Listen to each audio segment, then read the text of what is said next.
All right. Good evening, everybody. Super excited for tonight. We have my friend Shauntel on, and I can't wait for y'all to hear her story and just a little bit about how she found the business. So, Shauntel, I'm going to let you introduce yourself and tell everybody a little bit about how you got started. You've been in for a hot minute. So there's probably a little bit of all the stories and all the things, but if you'll just share that, that would be awesome. Okay, awesome. Well, thanks for having me, Erin. My name is Shauntel Lyons, and I've been with It Works since April of 2012. So I'm not even like a grandma. I'm like a great grandma at this point. But I got started, it was not even on my radar, which I'm sure a lot of you can relate to. I wanted to just get the product at the time. Yay, yes, 2012. At the time, I was working full time as a legal assistant. I was in grad school thinking that I was working towards starting my dream job as a teacher. I was 30, I don't even know how old I was, 31. Yes, my daughter was one, my son was 10, and I just thought, you know what, I'm gonna go back to school and become a teacher. And then, God kind of has a funny way of working. And I was a Chiefs cheerleader in my early years, so in 2003 to 2005. And my captain from that time in my life started posting on Facebook in 2012 about this product and the before and afters and the business. And I wasn't really paying attention to the business at all, honestly, but I was paying attention to the products. I saw the before and afters. I had gained about 20 pounds while in grad school. I was a year into grad school, and I just thought I need to get my hands on that. However, we were paying for grad school in cash, and I didn't have the funds. That's why I was working full time. I didn't want to get any more debt. And so I reached out to her and said, hey, I know, like, and trust you. You are my captain. I know that this is a phenomenal product. You're in great shape. And so I want to get it, but I can't afford it. I can't even afford a cup of coffee right now. So what can I do to get my hands on this? And she said, well, if you have a party and some people show up, I will give you a wrap for free. And so I did that. I had a party. My husband went out of town because I knew that if I had a party while he was home, he would have been like, what are you doing? Like, you're so busy. We have a baby. We have a son that's so busy in sports. You're in school.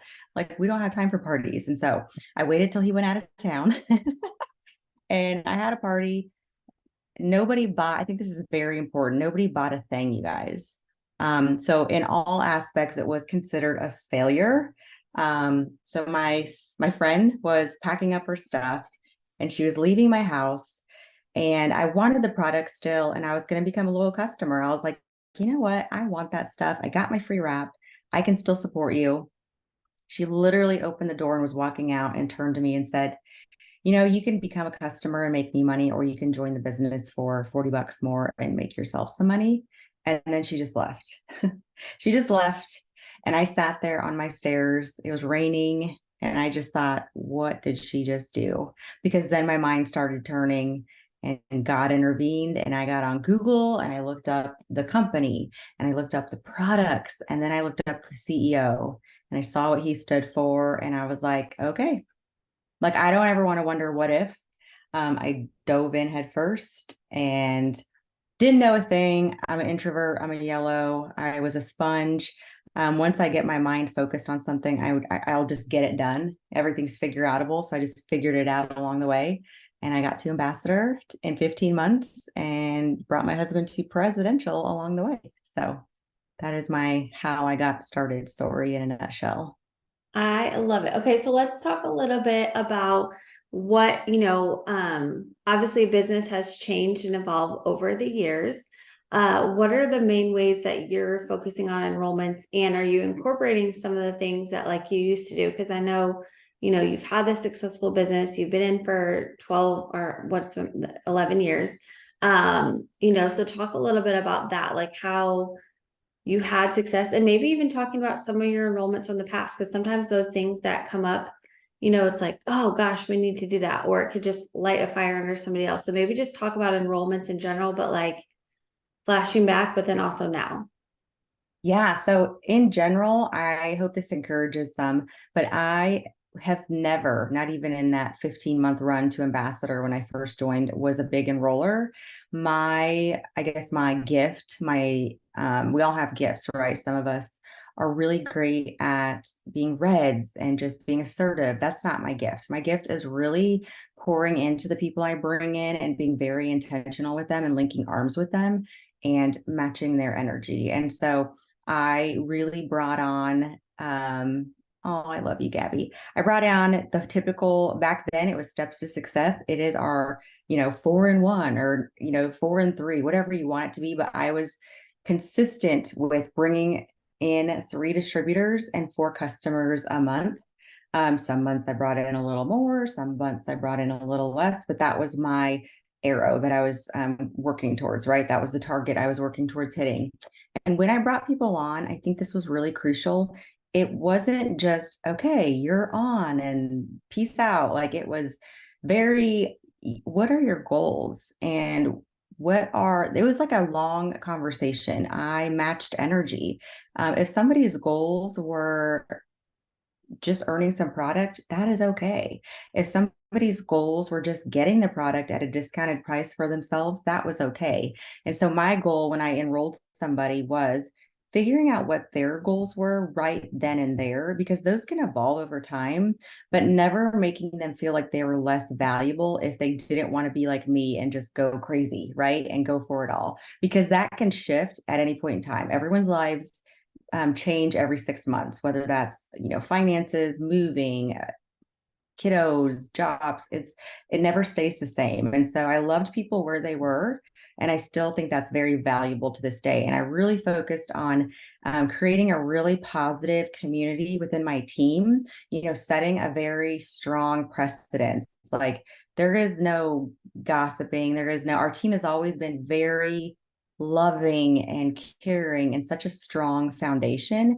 And I think that has been super helpful in keeping us, relevant and so strong and just good. It's just full of good people, right? So you've kind of set that precedence with what you I mean, we're not bosses, we are distributors, but we do have that power of, what your team stands for. And so that is huge for me. So just pouring into people, really meeting them where they're at, but also never giving up on them. So like their 30 days are up, I'm not going to like just be gone. I'm still going to touch base, send those little cards that say, hey, I see you and you're valuable. And I'm just here to cheer you on. And if you ever need anything, let me know. And that's not just for my personally enrolled, that's for my team as a whole. They all know that I'm there for them.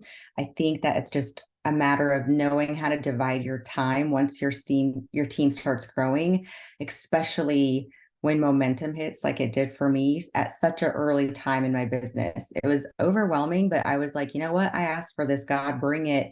And I will just read the leadership books, ask the questions, and just be a sponge and soak it up so that I am a good steward for what you've put in my position as far as money and business and leadership, because I know some people are not comfortable with leadership. I definitely was not, and still kind of am not to this day. I'm still very introverted and awkward and yellow, but I know that God wouldn't put it in my hands if he didn't think that I was going to be a good steward of it. So I've embraced it and just I just kind of do the same things.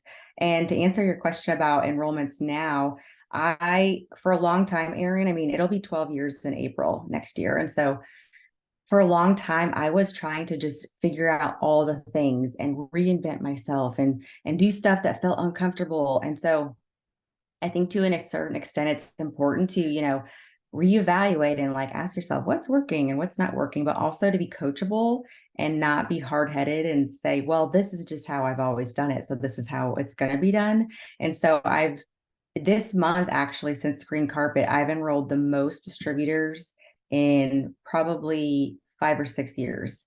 And for me, that was, learning all the tools, but also just throwing out the excuses and being like, look, Shauntel, like you want this and you're not a has-been, like you're not a one-time wonder, right? Or one-time hit. What are your gifts? Like pour into those. And so the gifts that I had early on that I have utilized since Green Carpet is really like having hot conversations with people, which that stands for honest, open, transparent. So reaching out to people and saying, look, I know I've known you through soccer for this many years, but you're really awesome. And I think you'd be really good at this. And it would be so fun. Like, I want to do this with you. Like, are you in a position that you would want to do this? Or um, reaching out to, gosh, I reached out to a lady that is Hispanic that I have asked many, many years ago, and she turned me down. But 2 weeks ago, I said, you know what? I'm just going to ask her again. And I told her, like, I think you're amazing. I don't think that you need to be cleaning houses for the rest of your life.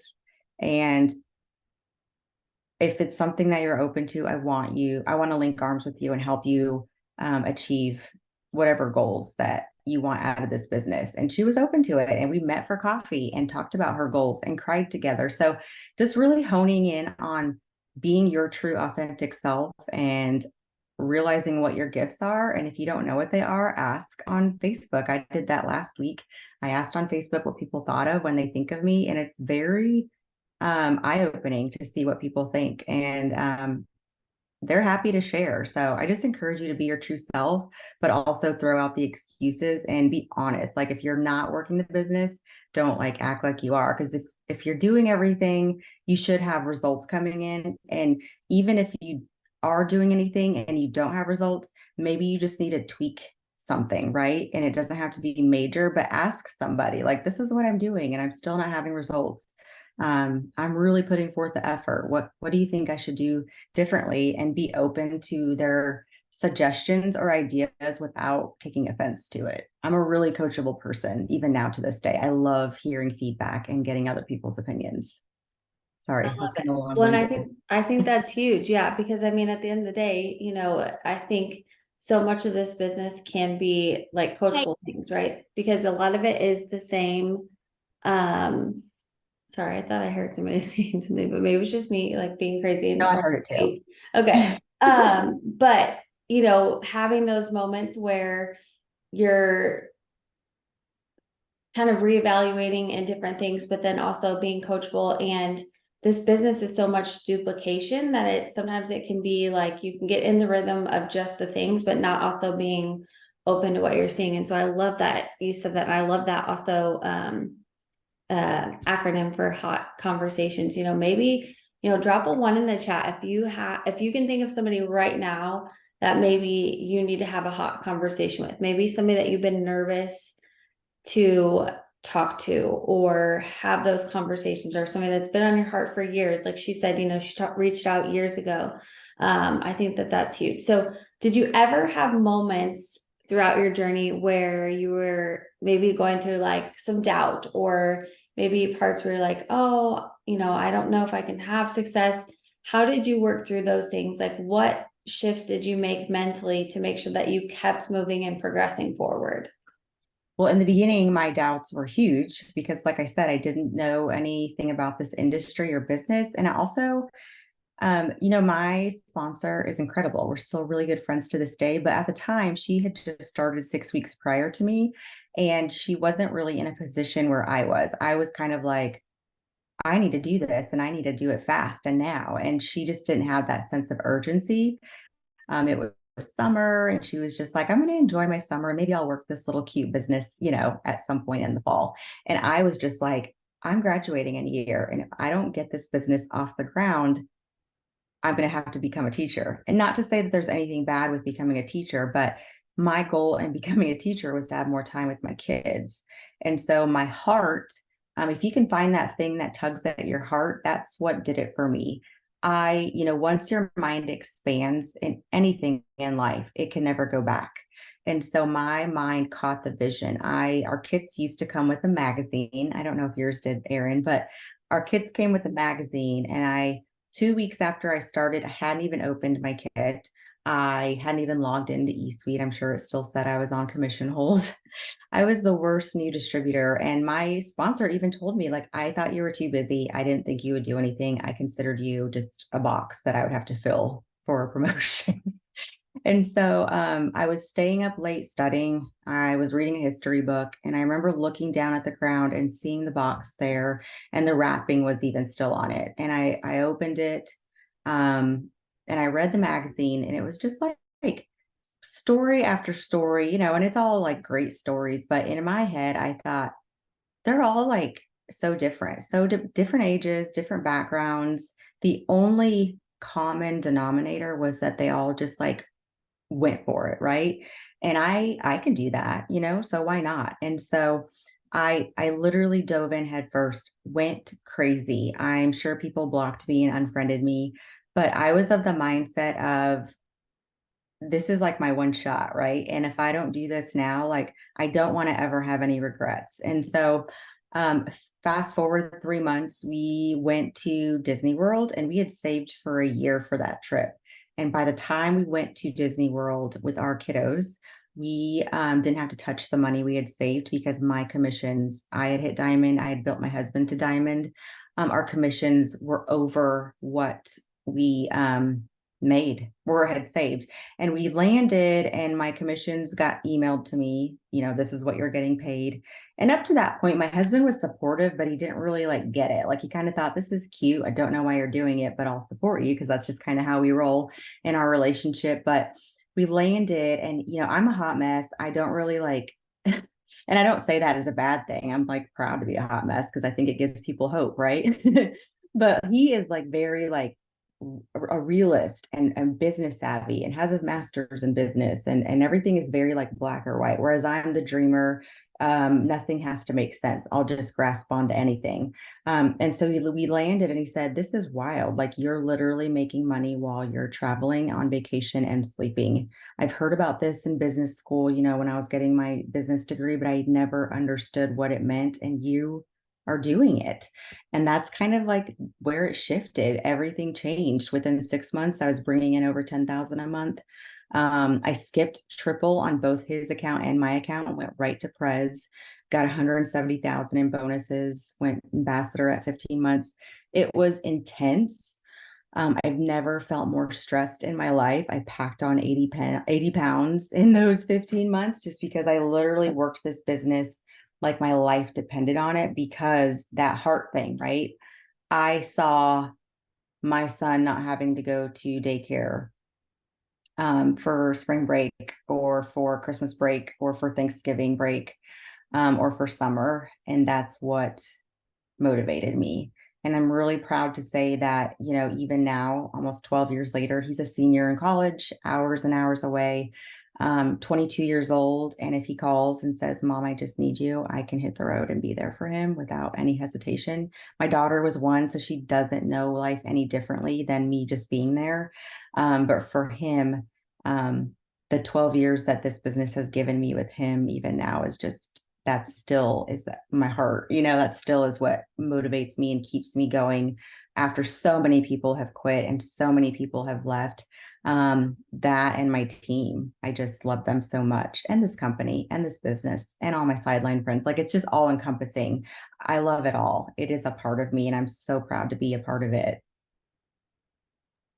So talk a little bit because drop a 2 in the chat if you're a mom, or maybe you can relate to mom, or maybe you are aspiring to be a mom one day, something along those lines. Okay. So talk a little bit, because most of the time I think there's a lot of people that start this business when they have like littles.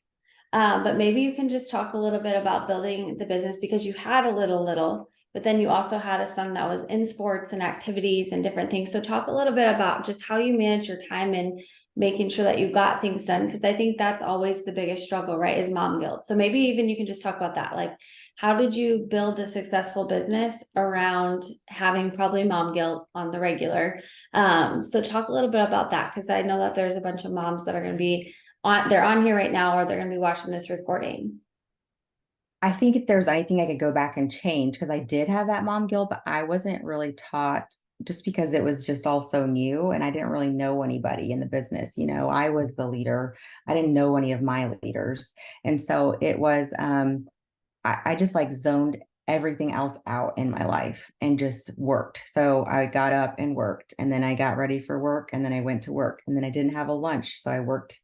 So really I worked this business like an hour before I went to my job, during my lunch break at my job. And then I would have to come home, do schoolwork for my master's, eat dinner with my kiddos, And then I would work my business for, 30 minutes or an hour before bed. So it was really like 2 to 3 hours a day I put into this business, but literally every second outside of everything I needed to do in my life for work and school was focused on this business. And I didn't have that conversation with my son because I just didn't know to.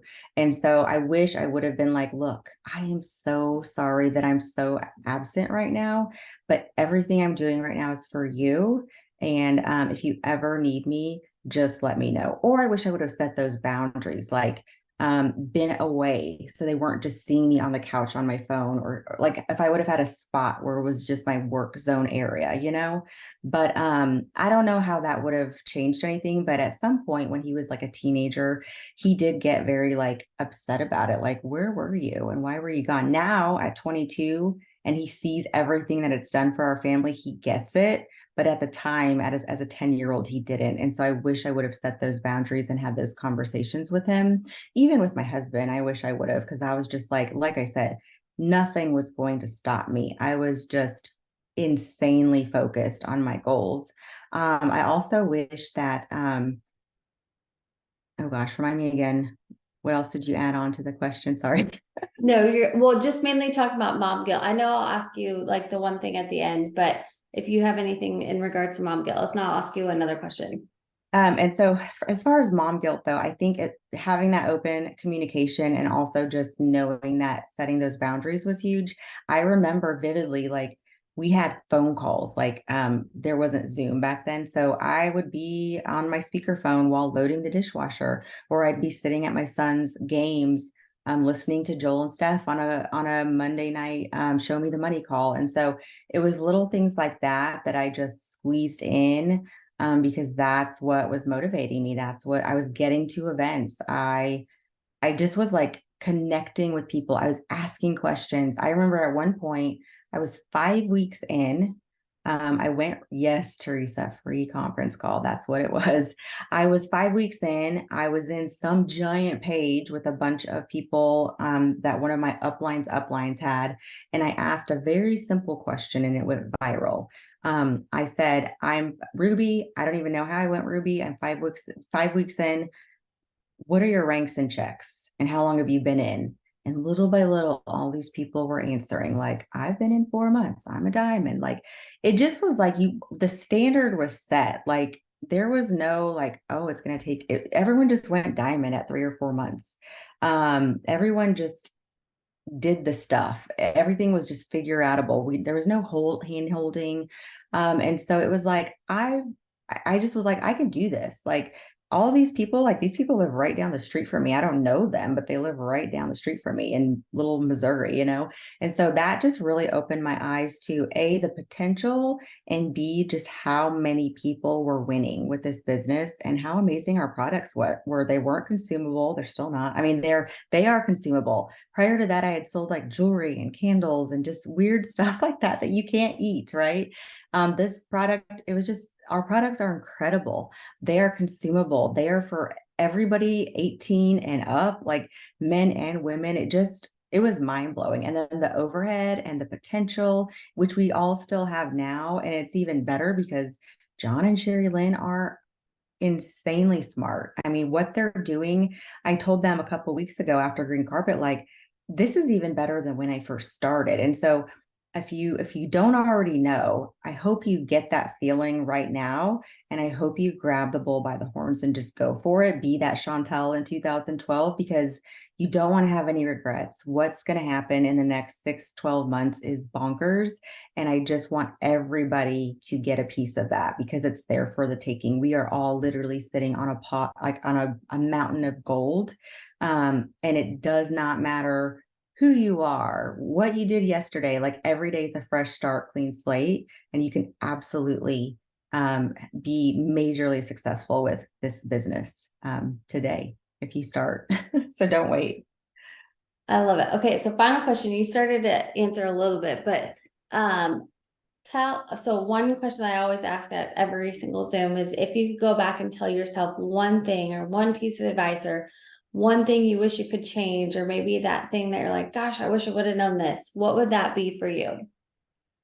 I wish I would have, when you have that excitement, I wish I would have wrote a letter to myself. I always like recommend this to people. Like, you are so excited. Like, when you are the most excited, write a letter to yourself.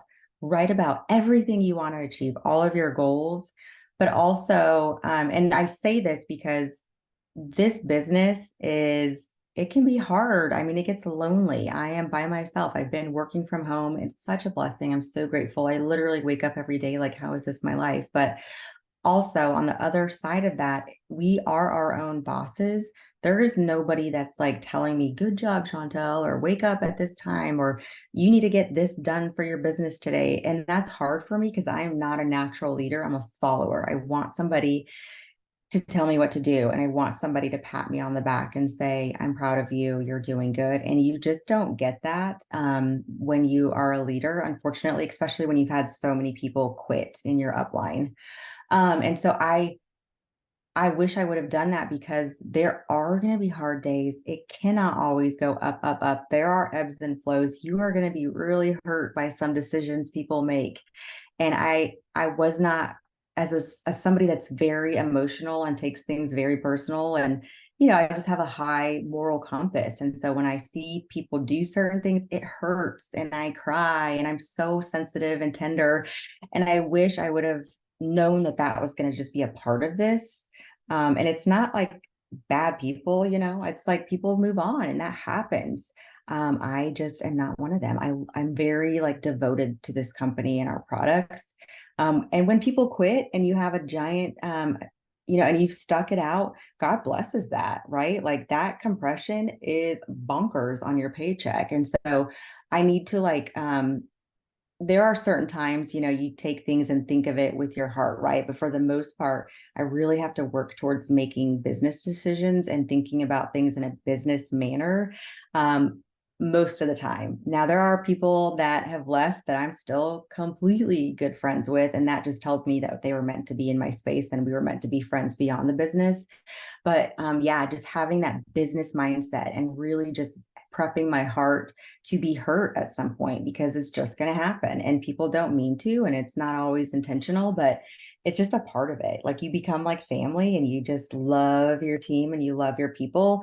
And that just kind of comes with the territory. But other than that, I mean, it only happens like once in a blue moon. But when every time it happens, I'm just like, dang, I wish I would have prepared for this when I was new.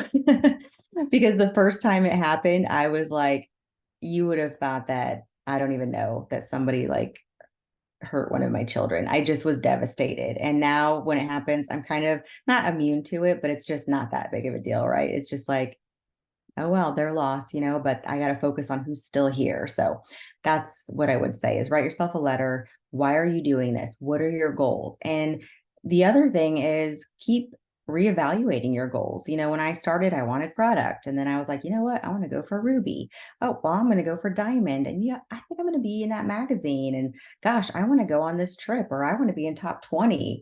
I want to get that bonus. And so your goals don't have to be big and crazy, but when you do achieve one goal, don't be afraid to dream a little bigger each and every time because you're worth it and you absolutely can do it. You are limitless. I mean, the only bar that we set on ourselves, that we set is on ourselves. Like we kind of put a lid on top of ourselves for a jar, remove that lid and just know that there's nothing that you can't achieve, not only in this business, but in life. Like you can reach your health goals. You can reach your, get that house that you want. You can get that car that you want. You can make that income that you want. You can donate $20,000 to that charity that you want. It's just, the potential is there, and this business is the tool that can help you achieve that very, very quickly. And it's such a blessing. I love it. Well, thank you so much for taking time out of your night and for pouring into our team. I appreciate you so much. Y'all go shout her out. Make sure that you're following her. And I hope everybody has a great night. And thank you again. I just appreciate you. Oh, you're so welcome. Thanks for having me, Erin. I love you. And I'm so excited for everything. And I hope you guys all share your goals with me. I would love to read them. Share your goals to me, even if they're scary or you don't think you can achieve them. Just erase that from your mind and just share them with me so I can pray over them and cheer you guys on as you guys achieve them. But hope to see you guys in April at conference. And Erin, I know I'll see you there. Yes, for sure. All All right, right. Bye, everyone, have a everyone. good night. Have a Bye. good night.